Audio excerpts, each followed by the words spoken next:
Hello and welcome to Springboard, your virtual university. My name is Albert Okran, welcoming you on behalf of Team Springboard, led by Comfort. This is your most inspirational show and the point where the greatest minds in the world converge. Your virtual university is brought to you by the Springboard Roadshow Foundation in partnership with the Multimedia Group and proudly sponsored by MTN Pulse, UMB Bank, the Enterprise Group, with support from the graphic business. You've had an amazing journey traveling in the engine room, and many of you keep calling us and telling us how much fun it was getting into the piston rings of the lives of frontliners in various fields. Make time to check out the various episodes of the engine room in or on my YouTube page, Albert Okran, and learn the key lessons that have emerged from the various people that we have interacted with. Today we have a very special conversation about emerging trends in business with a focus on banking. And it's my joy to welcome the recently appointed Executive Director of Business at UMB Bank, Ni Amankra Tetteh, into the studios for a conversation about emerging trends with a focus on banking. Ni, good to see you. Great to see you, Reverend. How has the last couple of months been? Absolutely exciting and dreaming. Are you a car person? Not much. Not much. My wife is such a car person. Oh, wow. I'm terrible. You could put me in a different car and I wouldn't even know which one it is. But I would have asked you if you were to describe the last couple of months with a car engine. Which one would it be? Would it be a BM engine or yes, an articulator engine? I struggle. I think there's a cross somewhere there where the articulator is running, but there's a BM engine coming out there somewhere. So it's been very exciting. There's been quite a lot to do, and the pitch has been quite high because there's a lot of excitement about change, and it looks like the people are very change ready. So you always have all of this energy in any room and in any meeting. So we'll be coming to talk about yourself, the bank, UMB Bank, the new role you are taking, and just the lessons for somebody trying to integrate into a new role. We have a number of listeners who are very keen to hear about what does it take to transition from one organization in a very different role to a new one in a different role. But let's start with you. So your person, where have you been and where have you come from? And that's a question that many people ask when a new executive is appointed. Oh, well, I've come from many places. I always think that I'm a product of incredible leadership, intended or not intended, and amazing fellowship. I think I've been that blessed. And I've come from many places. Started out at Standard Chartered a little over 20 years ago as a trade operations assistant. Learned on that job, moved into corporate banking, and there I met Mr. Alex Mold, who one fine day came by my desk and says, "What do you think about working in corporate banking?" I was like, "Who, me?" He says, "Yes, you." And that's how I made my move over there. Did some corporate banking, relationship management, credit analyst. Then found my passion, which was largely in local business. So moved to Barclays Bank about 5 years later, and spent probably most of my working life there, 12 years at Barclays. Did so many things from SMEs. Then I found, I think, what was my big passion, retail banking. Okay. Started out as a cluster manager, head of distribution, head of retail. Then did some time at our regional office as head of network optimization. Came back as retail and business banking director sometime in 2016. And was there for about a year and a half before I was appointed MD at Bayport Savings and Loans. So I'm coming from Bayport Savings and Loans, and in each of these places, I struggle to say there was a bad experience, because I have come to understand that all of them somehow, do things in your DNA that allow you to be able to do the next job. So every time I come to a place where there's it's a mountain or something impossible to do, I'm like, okay, this means something's coming up there. And I settle down and I just get through it. It doesn't mean it's not painful. It's usually painful, but every single time I think I've been blessed with leaders who have walked that journey before. So it makes calling on those strengths and those learnings very easy. But I've also been very supported by followers who understood the moment, and faces just pass in front of me as I remember, especially the followers who made those things that people now call successes easy to think about, but they were not easy. Let me just pick on something that you just mentioned. I like the way you capture it: great leadership and great followership, and I think it's a very compelling description. But you talk about people whose faces come whenever you think about your journey. Yes. Are there some faces that you still remember even till today? Absolutely. Give me an idea. So when I think about great followers, I remember people like Peter Fojo, who was always calm and collected and analytical. I remember Farian, who was, all over the place. He could just move a crowd with his charisma. I remember Charles, you know what time it is, was what he always said. He was a fun-loving leader.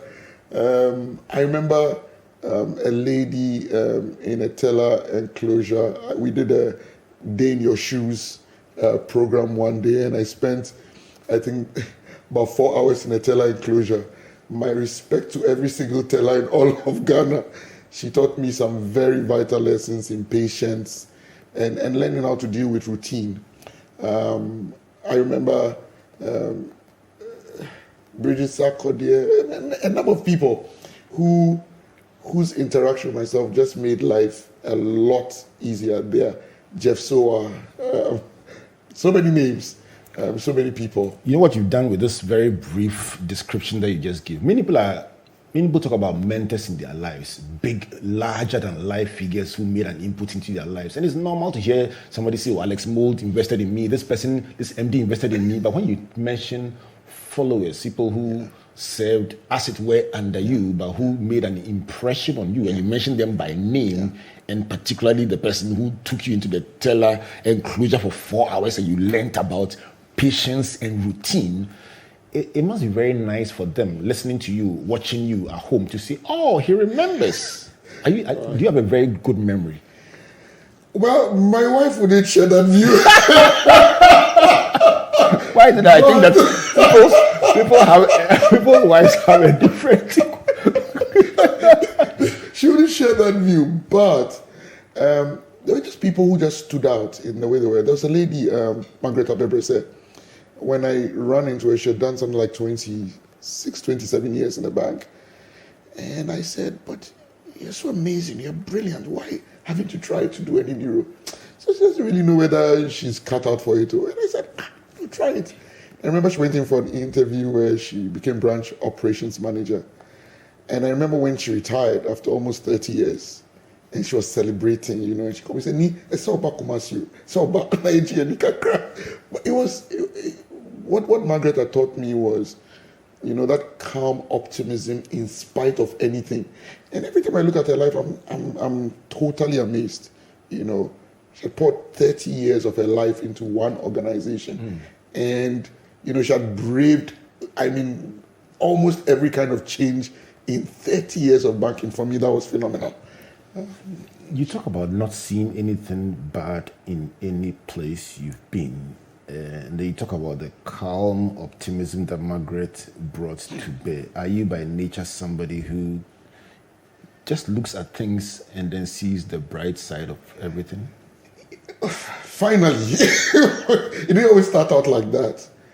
But I tend to be like when the heat is, that's when I'm calmest. And it's come out of many years of watching other people deal with challenges. And I realized that panic just doesn't, actually when I'm these near accident scenarios, my wife can see it coming from a mile. And I've seen it, but she always looks at me and thinks, you're not doing anything, But I'm probably calculate, okay, it's going to be like 15 meters before impact. I don't want any confusion between. So all of these scenarios are playing. And I find out that you can actually, almost in slow motion, in your mind, see all these things unfold. And so for me, I value the importance of calmness, not panic in the heat of situations. Wow. And I value it. I'm not always that calm. I usually have a blow up or so before the situation, but I actually have seen great leaders bring that to bear, and I've seen the outcomes. And I've also had the opportunity to be unsettled and panic, and I've seen the outcome. And I've seen. I think you've heard the first one. The first one simply doesn't get it. And you may get, and a lot of people do things in panic, and you actually get away with it. But with hindsight, you realize that if you could just have had that second to pause and think it through, you probably would have gotten a lot more out of the experience than you did when you panicked. Proponents of management theory think that this is connected with emotional intelligence. I'll tell you what, I mean, I read one of Mandela's writings where he talks about being in a small plane and the plane threatening to crash because of the weather. And according to those who were with him in the plane, the old man just kept relaxing and reading something he was reading, and they were literally almost like Jesus Christ, and they're asking Charlie, don't you care that we are about to perish? And they said the old man was just cool, and then the plane finally, by some miracle, landed, and the old man said, wow, that was close, it was scary. And the guy said, but you were just relaxed. He says, you don't know what was going on inside. Would you, exploring the link between this calmness and emotional intelligence, would you say that to be a great leader and a great manager, you need to bring this skill to bear, especially in turbulent times? You know, a firm or a company gets their signals from the leadership. So obviously, if you're calm and focused on what needs to be done, your body language, your poise, just your posture will carry messages to your team and allow them to focus on what matters. And if you're panicked or letting all of your emotions carry through to your team, you may lose one or two of them who could have been critical in bringing about a solution, but because of the state of their mind. So it's very helpful. However, I think there are so many forms of leadership that, I've worked under leaders who are extremely vocal and loud and, go to the bully pulpit in that one, but they end up protecting everybody, and probably that works for them. But I have also seen where people have seized the opportunity to get their teams to understand that we are in this moment where if we could just pause for a moment and think through it, would actually be making history here.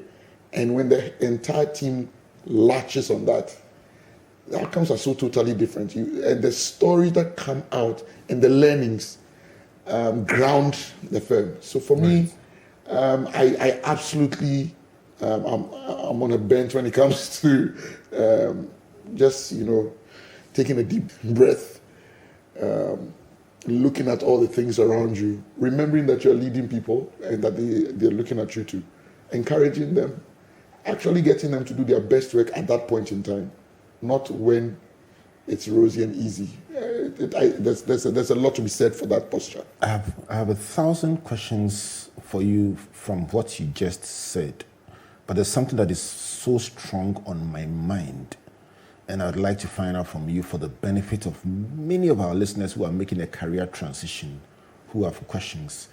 You transition from a role as managing director, CEO. In Ghana, we like CEO. It's big. To become executive director. It's a very reputable bank you're serving in, and it's a beautiful role. Yeah. But somebody will still ask, how does it feel to transition from being a chief executive to being an executive director? Talk to us, help us to understand it. So that question came several times from almost right from the people who interviewed me to many other people have asked me that question. But The only person who never asked me that question was my wife. Why? I think she just knows who I am. For me, it's more important about the. Who are you? No, let me explore that. Who are you? If she knows who you are, who are you? So, I'm more interested in the impact I can make at any level of organization than what title I'm wearing. And I remember when I picked up the job as CEO for Bayport, the attraction was never the title. I was made a proposition about a challenge that was on hand and what they wanted to do. And that's what totally got me so excited. And so typically every time I've made a move from one job to the next, the question I've always asked is, how much impact can I make on this? Of course, the leader I'm working under now has led me before and given me space to grow. So I'm extremely comfortable under his leadership. I would not be losing anything as far as I'm concerned. So for me, those two things. Right. So the first thing is, what's the opportunity there for me to learn, to grow, to be better, but most importantly, to make a real impact, an impact that matters.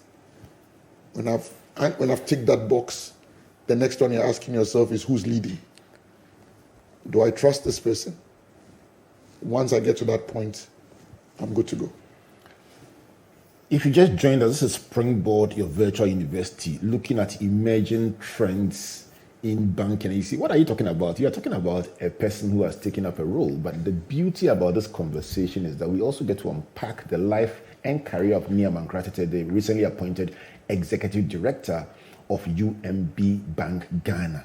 We will first spend the first half of this conversation finding out about the person. In the second half, we'll ask ourselves a big question: to bank or not to bank? You will find out why this question is so big.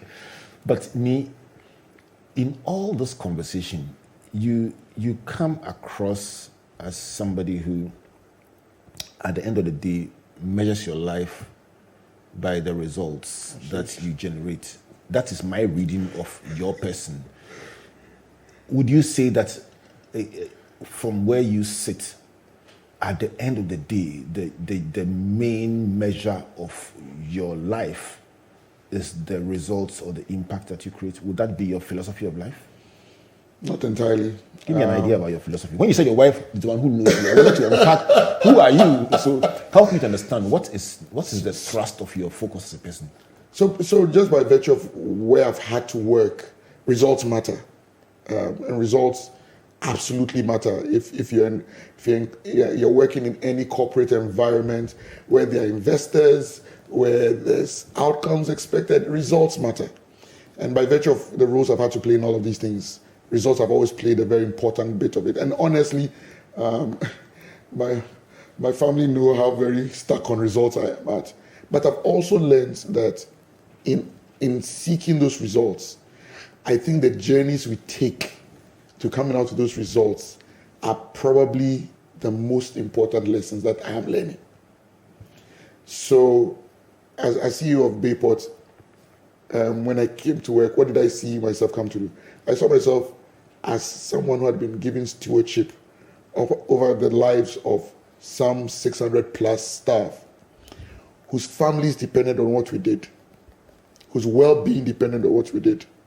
And for me, how to affect each of them. And for me, it's very important about the people who work with you or for you or in partnership with you, that the experience of how we collaborate or work on every single day matters. So every time I have an interaction with colleagues, for me, it's separate from the results. And I'm hoping that I can connect with the person. It matters to me that you're going to have a connection that we can actually build on, so that when we come to the part where we are talking about how all of that matters for the business, you also have skin in the game. And in every place I've been, it matters. I have seen how I've led where I've been autocratic and have had military barracks kind of thing, and we have won. And I've seen the success that comes out from actually working with friends, colleagues who share a common vision. And it's this and that. Right. So and that comes out for very those who are clear. radio, you can see the this and that. You are seeing that the connection gets more results. Absolutely. Right. When people can read your heart, can say they know you, their attitude to how they work, their engagement with what they do is totally different. It's a totally different ballgame. That's very interesting. Your use of the word connection reminds me of a recent interview I had with Janet Sunkwamels, CEO of JNM Salon and Spa, and she used the word connection probably almost 50 times in a 1 hour interview. And I asked her what her favorite word was, and she could not trace, and I said the word is connection. And she had to agree because, and to her, that was connection networks. Was the thrust of everything. You are saying that when people can connect to you as a leader with their hearts, they give everything for the work and do not even count it as work. In your journey, have you failed before? Have you stumbled and fallen before and asked yourself, how did I get here? Absolutely. Help our viewers to know, because when we interview an accomplished person, the question always is, Charlie, it's good for you. It's good for you. Have you failed before? Have Absolutely. you cried before? Have you been your back against the wall before? Not many people have seen me cry before. One or two people have seen me do that. But it's failure. But you see, for me, the lesson I've learned about, so the very first, let me give you a typical one. Very early when I started out, I wanted to do my master's, and so I signed up for a program, signed up for a long distance program, and paid down almost £7,000. Today, my wife says that's the biggest loss you have cost this family. You threw £7,000 into a sink and flushed it away. And what happened? So I signed up for this course, and I never completed it. Was it that the course wasn't available, or you didn't have time, or it was difficult? What happened? I told myself I didn't have time. And I say that I told myself I didn't have time. And it was my state of mind. I had been asked to step up on a role because my boss had to go away for a while. And I told myself, oh, this is so important. I don't have time to also do this. But then a few years later, I actually carried out a similar program whilst I was head of distribution, which was my most engaged job in my life to date. Right. And I did it. So immediately he told me that I was fooling a lot during that time. I didn't manage my time well. What course was that? It was an MBA program. It was a distance learning MBA program with Leicester. And I actually got through all of the coursework, did all of that, and refused to sit down and pay attention to my dissertation.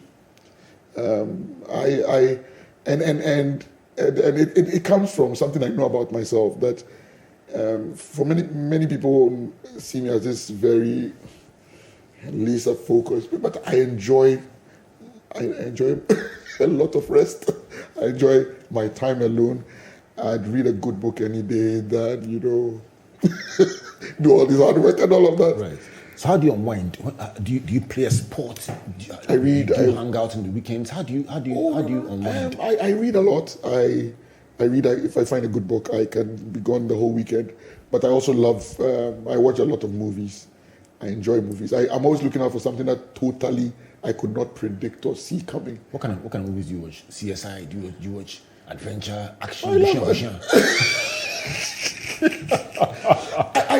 I love all of that one, but it depends on what I'm trying to do. If I'm really trying to unwind, a good busha is fine.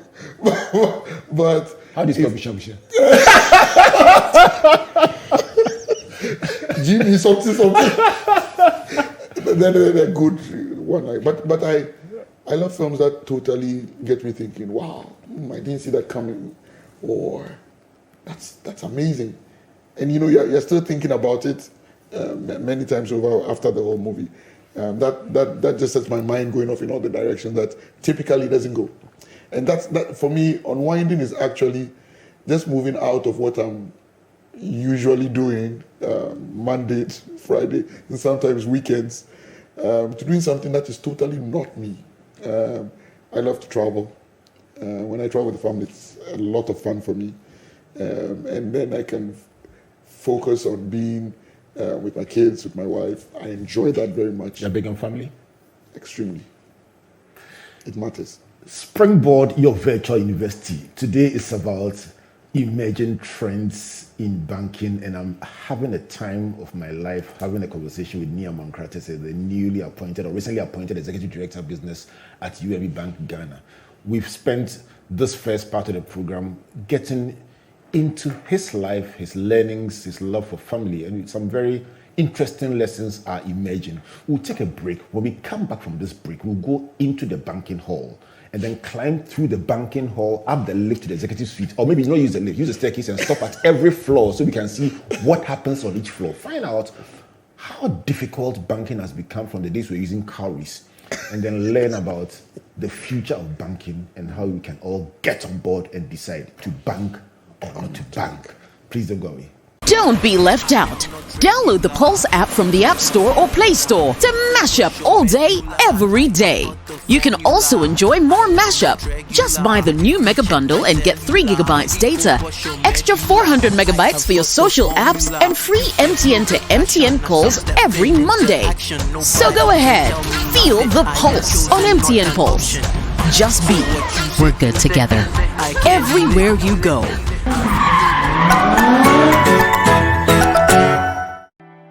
There once was a man who had it all.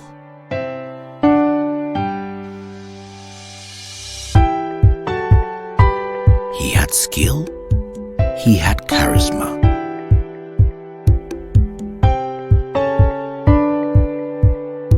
He was loved by all, but above all, he knew the importance of helping others, lifting others up.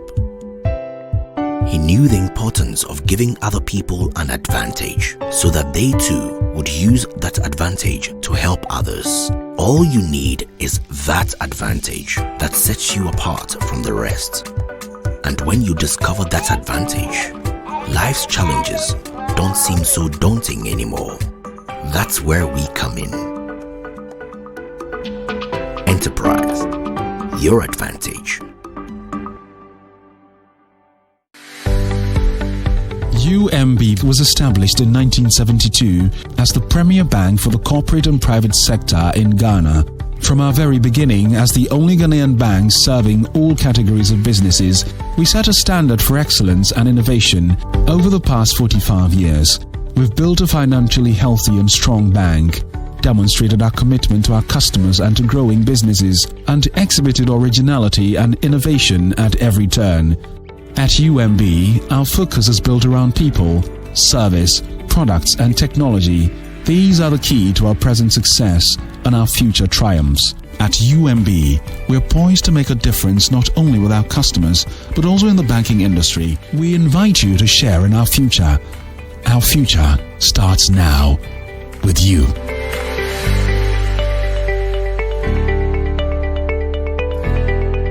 Hi, this is Reverend Ekua, Springboard, your virtual university. You need to keep watching this show because when you watch this, you get to make decisions based on information. So keep watching. Welcome back to Springboard, the virtual university, and to the Bushian edition. As we hang out with Amankra Tetteh, the Executive Director of Business at UMB Bank Ghana. In the first part of the conversation, we found out about his life and what he brings to the role that he has taken up at this bank that has been a great partner of Springboard over the years. And for just those who love taking notes and who may have just joined us, the lessons from Amankra Tetteh so far. Number one, he's a product of great leadership and great followership. Number two, everywhere he's worked, he doesn't see it as a bad place or a bad experience because there's something that he learns and something that he benefits wherever he goes. He sees the purpose that serves in his life. Number three, he talks about learning from followers, and that part really fascinates me. The fact that he mentioned a list of people that he had been with: Peter, Farian, Charles, Bridget, Margaret, Jeff, and the lessons from each person, and a number of them that he couldn't even trace their names. But what was significant for me is the lessons from these followers, especially the one who took him into the teller enclosure for 4 hours and taught him about patience and routine. And that is my lesson 3. Lesson 4 is about calmness. And he says when the heat is highest, that is when he's calmest, because the firm or industry gets signals from the leader. When you panic, it could be costly. Lesson 5 is about being impact-focused and not title-focused. He says that as a person, he's not a title person, he's an impact person. He's thoughts about what impact can I make? What opportunities are there to learn and to grow? And that is what drives every career decision he makes. And of course, who will he be working with? Because the person and the trust for the person is very key. And that is how come he was able to make a transition from being CEO or managing director at Bayport to become executive director at the UMB Bank. He says connection is point number 6. When people feel connected to you in their hearts, their hands will sacrifice and do beyond what you expect from them. Number 7 is about failure. That £7,000 mistake.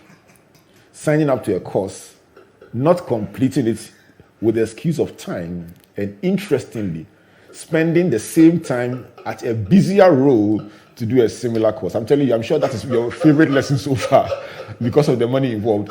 But that's the cost of learning these lessons. You are spending your 1 hour to learn a £7,000 lesson here on Springboard, your virtual university. Ni, thank you for those lessons. Very priceless. Thank you for distilling them. Which is your favorite so far? I think I always go back to the one about the opportunity cost of not doing something that needs to get done, which is the one you talked about, the 7,000 mistake. Is the cost. And the fact that your wife must have given you a warning. And this was 2002 then also. You can imagine, it was very painful. I can imagine that. But for me, I'm always saying, I don't know how much more time I have from here. Anything could happen. And so if there's something to do now, let's finish it. Let's just do it and be done with it. Let's talk about it now. So you walk into UMB Bank as Executive Director of Business with 20 years of experience from various banking roles. Let's talk about banking. How much has banking changed? And why do I say to bank or not to bank? Recently, I had a conversation with my good friend, Madame Esther Koba. She's a guru in communications, and she was talking about the simplicity of communication. And she says a town crier in her childhood went into the neighborhood beating a gong gong and telling the people to take their money to the bank. And the gong gong beater said, if you don't take your money to the bank, rodents will chew the money under your bed. And she was using that to teach us the simplicity of communication. So sitting with you today, when I said, let's talk about to bank or not to bank, I'm saying, all right, so for the people listening out there, you are a banker. That means you sell banking products. Esther Koba says years ago, they took a gong gong to town to tell people, don't keep your money under your bed, take it to the bank. You are a banker. To bank or not to bank? Why must we bank? I'm having a real difficulty trying to meet that reason. Give it a shot. It's so authentic, and the rat might not be your fiscal rat today, but the extent to which a people bank actually helps the economy grow. Help us. Everywhere where you've got a alternative economy where it's not reflected out there in banking and all of that one, you always notice those countries when there's a real downturn, nobody understands what's really happening. And for many people, banking is a very personal, individualized experience. But actually, that's how a society makes decisions about where to invest. It's where it funds new ideas that makes their society grow. It is not perfect. And typically when bankers talk about why banking is important, it always sounds very shallow. And I totally appreciate that because we've been involved in some of the worst crimes in history. But take every single major economic meltdown that happens that actually started with the banks or with a bank. And you'll be hard-pressed to find that society not returning to the same framework.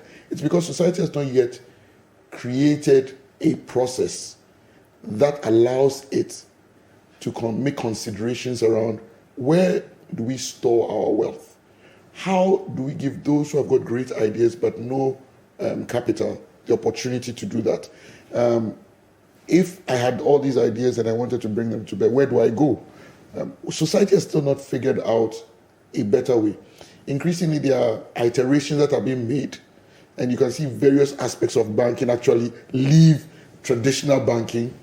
But even with the new banking experiences we are having, they're still making the same decisions, making the same considerations that banking does. So maybe it may not be banks in the future that may be making those decisions, but the function of making the considerations about where we invest to create, how do we fund new solutions in our society, how do we store wealth, how do we distribute wealth, will always be required in our society. And so when you keep your money under your bed, you actually, it's very unsocial, antisocial, in the sense that you take away from the transparency of understanding how the economy works. I'm going to come to you with very tough questions about issues that people have put on social media, because yes. in the build-up to this very powerful interview, we put a hashtag out on our social media pages, to bank or not to bank, and ask people to share their great experience with the bank and their bad experience with the bank. And you are speaking for your whole industry as you sit here. So the challenge for people is that you talk about a place for storage and distribution of wealth. And the first contribution is from Pastor Albert Oting in Takrady, who says, I went to my bank to collect my own money, and it is a problem. So the issue of storage and distribution, his first comment on social media was, I mean, I asked, share your good experience and bad experience. And he says, Then I said, also for details, he says, but why is it that I go to the bank to collect my own money and I can't get it? So before we even go into the future of banking, what is the trust level like between people and the banks, and how can we bridge that if there are issues? I mean, that's actually one of the biggest challenges with banking today. And unfortunately, in many spheres of life, in many parts of the world, it's not just here in Ghana or in West Africa or in Africa, but across the world, trust in banking is extremely low. Why?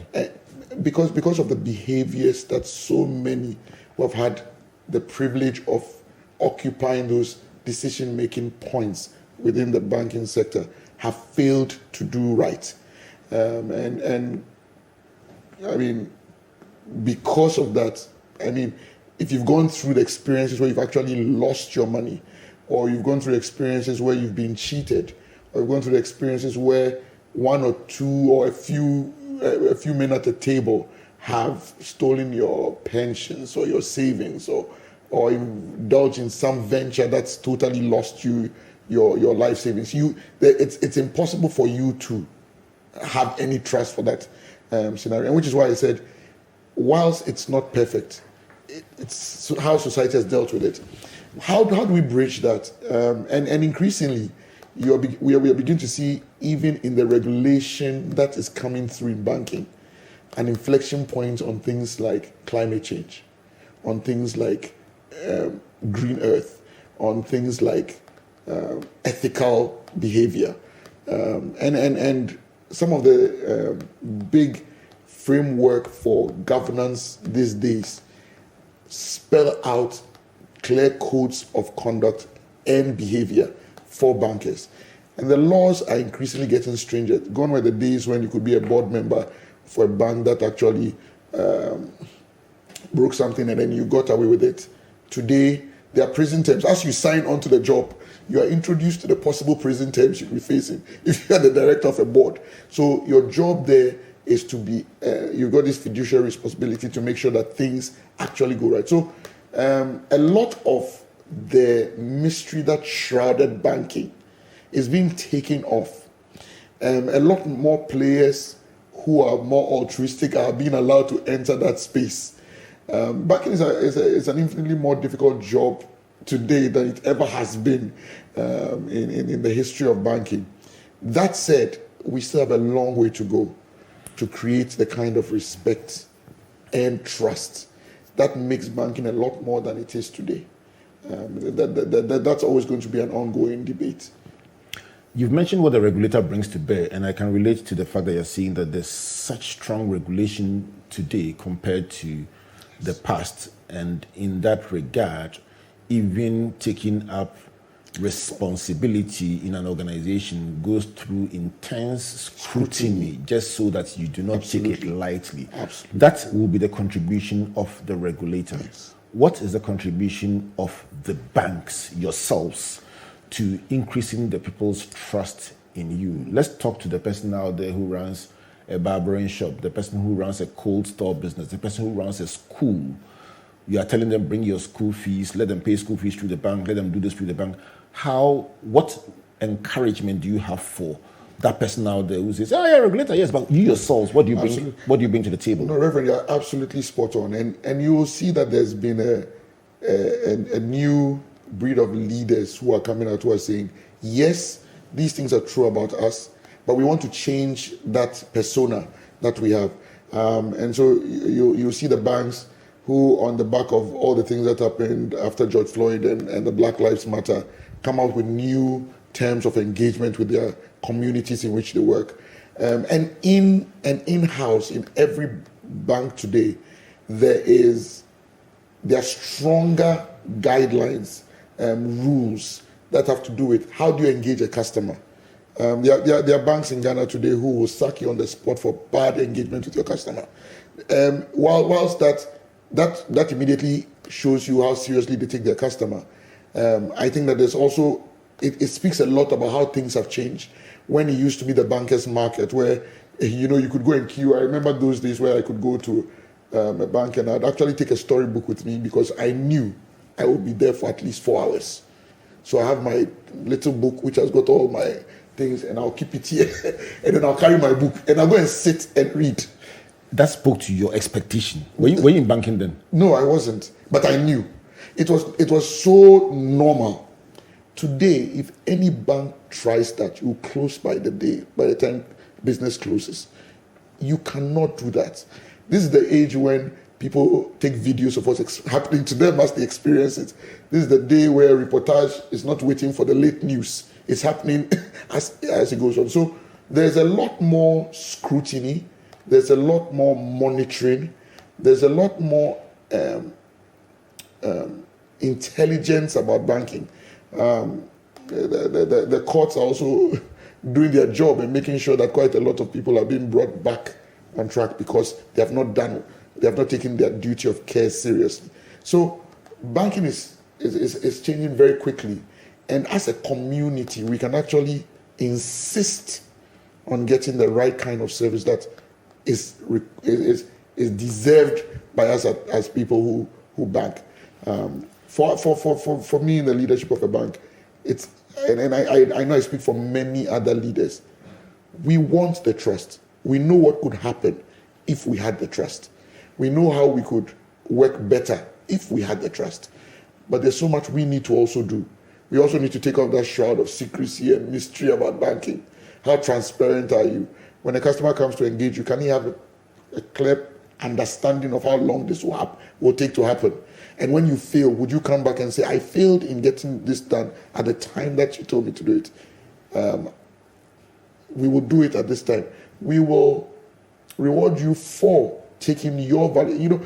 We are going to have to, and I think it's getting there, where we are talking about things like service guarantees, where people are beginning to take on banks and say, no, I'm not going to take this from you.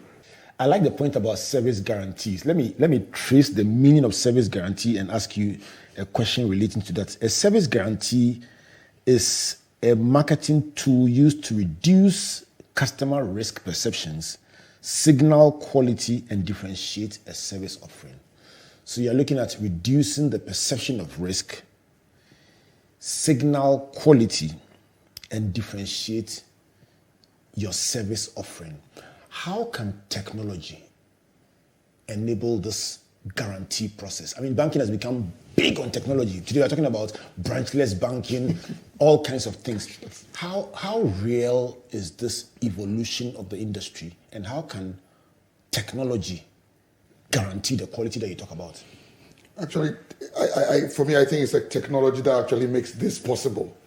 Because this is the kind of offering or assurance that requires real-time reporting, that requires real-time tracking, monitoring, making sure that as the service is being delivered, it is totally covered, so that at the end of the day, you're able to make decisions or considerations as to where service fell through the cracks, where it was delivered as it was expected, and all of that. And so it's technology that does that. If you have this process where you are able to mirror and capture the entire process on a platform so that you can track the response time, how long did it take for you to deliver this part? What were the handoff times to the next department? Did you have the full support from the customer documentation, all of that one? All of those things allow the customer to appreciate what's happening internally. But then before a company or a firm offers you a service guarantee, it means they've done their work. Because you could easily lose a lot of money, because as you're rewarding, you're also losing. And that's what it costs both sides something for the process to fail. To be fair to you, I earlier on mentioned that this week we've had quite a number of people posting both good and bad experiences. And if we try to go into all of them, it would have taken the conversation in a different direction. But I think we've captured in a nutshell the concerns that customers have, the issues of trust. Yeah. You're talking about service guarantees, you're talking about measurement, you're talking about being humble enough to admit that in some cases you didn't get it right. Something that I think will resonate with many of our customers. But I want to explore technology a bit more. You're saying that technology is the enabler of the service guarantees that you promise, and you are promising because you've done your homework.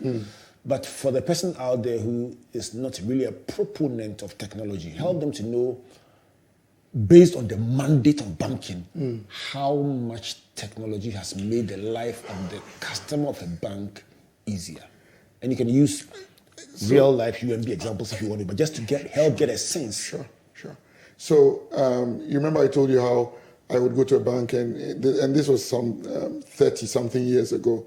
It was a big bank, big hall, but myself with all the other workers and everybody, when you came, you knew you would not leave there. It's a camp meeting. It was a camp. I mean, we all came. There were queues going out of the hall.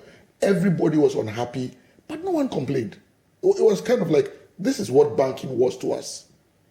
Today, and in fact, as early as 2009, 2010, when the ATMs, long after the ATMs had become the staple, with ATMs, almost 90% of all banking or transactions disappeared. So from that time till now, we're actually just struggling over the 10% of the transactions left in the hall. And even with that, with digital banking, where banks have got their apps, where there are so many other payment portals, much of that is gone again. So you've actually got banks who did not move quickly, who actually lost their customers. And the banks who moved quickly to actually put in place those digital tools. So for many people, if you start asking our 5-6 million banked population, how do they do banking traditionally? The banking hall is not the place people go to anymore. Banking halls actually get emptying out. More and more people actually transact from the comfort of their homes on the go. And at business, they don't need to walk into a banking hall. And with these developments, would you say that your bank in particular has any advantage in this particular competitive matrix? Absolutely. So we have a tool, we have a product called the Speed app, which helps us do the transfers. So if you want to do payments from your wallet, your Momo wallet, to the bank, out of the bank, you want to pay monies to another account in another bank, across accounts within the same bank, you want to stop a check, you want to send a message to your bank about how to deal with your ATM card, you feel maybe it is at risk.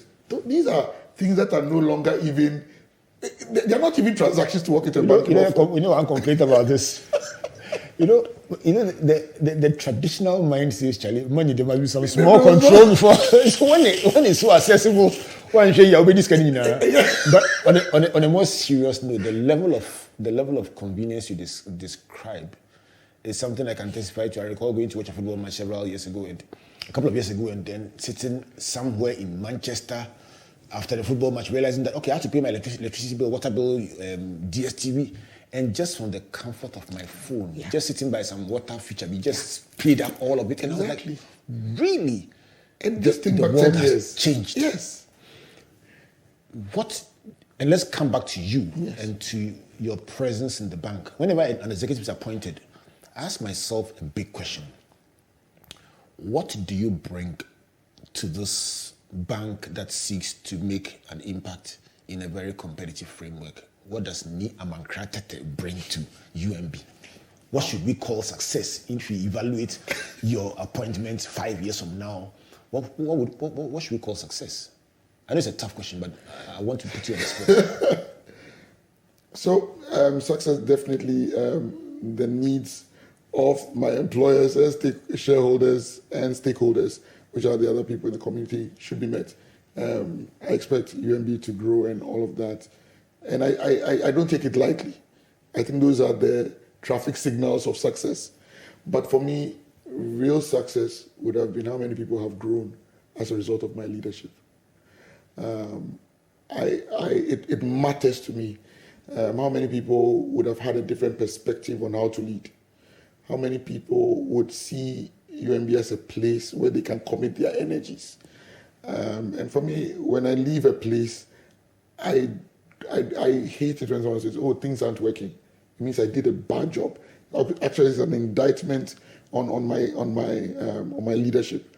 So I hope and pray that when I leave, whoever comes in and sits in that chair after me is on this, hyperloop of progress and transformation for UMB. Is beginning to see all the hard work being done, so that you can just have these quantum leaps in delivering what we want as an entity and our contribution to the society. So for me, it's the various relationships within the bank. Those are the things I look at. But those things mean very little if we did not achieve anything anyone can look at and say, yes, things actually changed in measurable ways. Just for the record, when we're talking about impact and measuring your success, you said, I hope and pray. So I paused when you said and pray. Are you a person of great faith? Are you a person of faith? I'm a person of faith. I can't begin to explain how I would have dealt with a lot of the many crises in my life without it. Yes, I believe totally in God, in Jesus Christ. I take him very seriously. Take your faith very seriously. Do you take your faith into the marketplace?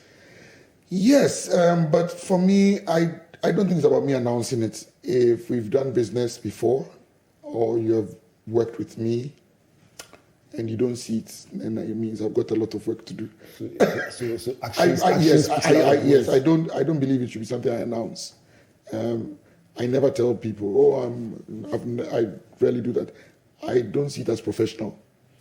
But people, when they've interacted with you or had a bad scrap, many years ago, one of my followers was bad mouthing me at a session, and unfortunately for him, I happened to be in a room where no one knew I was, and we were discussing what he said. So, wow. So I think a few days later, some people were saying, "Oh, some man was sitting here when we were talking," and somehow he figured out that I heard it. So he was in a very bad place. And we met up, and I said, "I mean, that's how I felt about your leadership. Well, he's entitled to his view." So I said, "Okay, well, look, you can forget about that. I'm hoping that when we've done a few more years, you think of me more kindly, And for him, it was a big deal. Right. Let me take you the last point from you before I tell you what my learnings are today. In 30 seconds, somebody is starting out in their career, they're confused, they have issues, or somebody stumbled. They tried to climb to where you are today, and they stumbled along the line, or they lost their job a couple of years ago in the banking crisis, and they still haven't found a new job. Somebody is saying, Charlie, it's good for you, but I am in a tough place. What will be a message of encouragement to somebody who says, "Nee, you are blessed.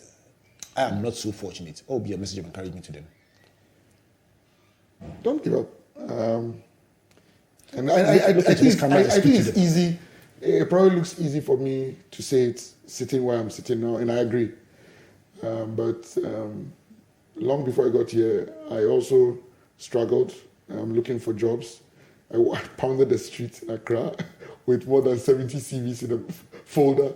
With my girlfriend, who's not my wife, but we went dropping CVs everywhere and did a reconciliation of how we didn't get it.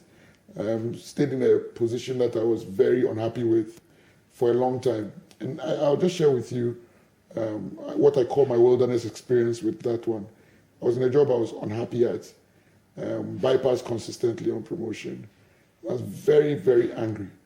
One of these evenings, late in the night, as I was considering what I was, it was very clear to me.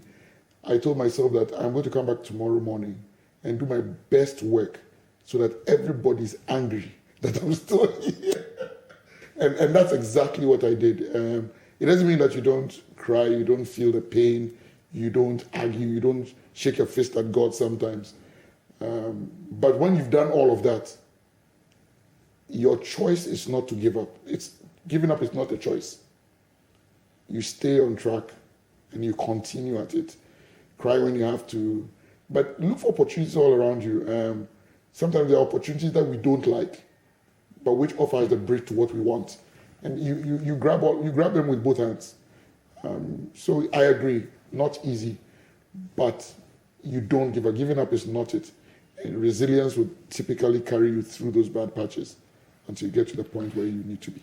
Resilience will carry you through those bad patches till you get to the point where you want to be. These are the thoughts of Amankra Tetteh, Executive Director of Business at UMB Bank Ghana, who has been my guest for the past hour, looking at emerging trends in banking and also unpacking the story of his own life and career and what he brings to the bank with his appointment. Lessons for today, and for those of you who are regular proponents, let's have this debate on social media. Which of them is the toughest? These 10 lessons. One is about leadership and followership. He says, I'm a product of incredible leadership, intended and unintended, and amazing followership, and I've worked with some really incredible people. Number 2 is about positivity. He says, I struggle to see a bad experience in any place where I've worked, something he just alluded to.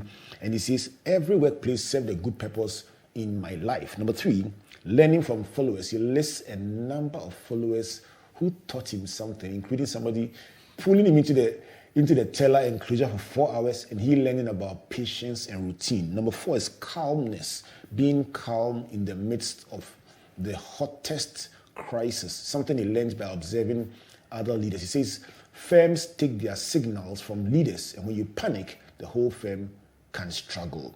5 is about being impact-focused and not title-focused. And he says the measure of what he does or wherever he's going is how much impact he can bring to the place and how much he can learn and contribute as a result of being there. And of course, that's how he managed to transition from being CEO at Bayport to Executive Director at UMB Bank Ghana.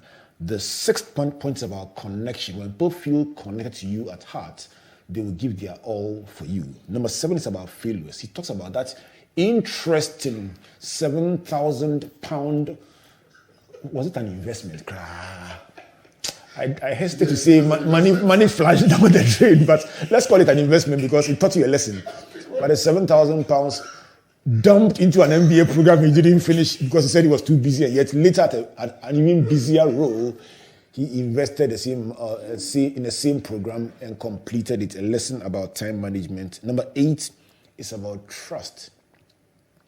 Humbling point. Many are skeptical about the banking industry because of past experiences, and he says the industry must be humble enough to admit that there were times they didn't get it right, and stretch out to the customers, reach out to them, and regain their trust by bending over, which is something that they are working very hard on. And he says it is backed also by strong regulation where any director knows before you take the position that you are in for something and you can't take it for granted. And he says those are changes that are very positive.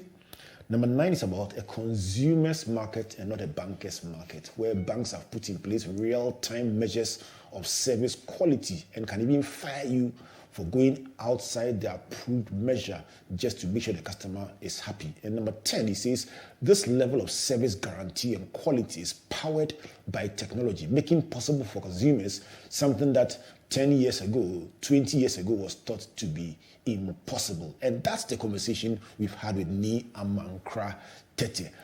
Which one is your favorite? Let's have the conversation on social media. Ni, thanks so much for coming to the Virtual University. Thank you. Warm regards to the entire crew, None of Ben and the whole crew at UMB Bank. Extend our appreciation to them for being great friends of Springboard. Right. So on behalf of Team Springboard, led by Comfort, my name is Albert Okran, saying a big thank you to MTN Pulse, UMB Bank, the Enterprise Group, the Multimedia Group, the Graphic Business. And on Tuesday, page 18, Ni Amankra smiling, telling you about emerging trends in banking, including the Bushian. You will love it. Yeah, we will spell it, Bushian. You will love it. And then you find it also on My Joy Online and then Graphic Online. And that has been our program on emerging trends. God bless you. God bless you. And God bless you.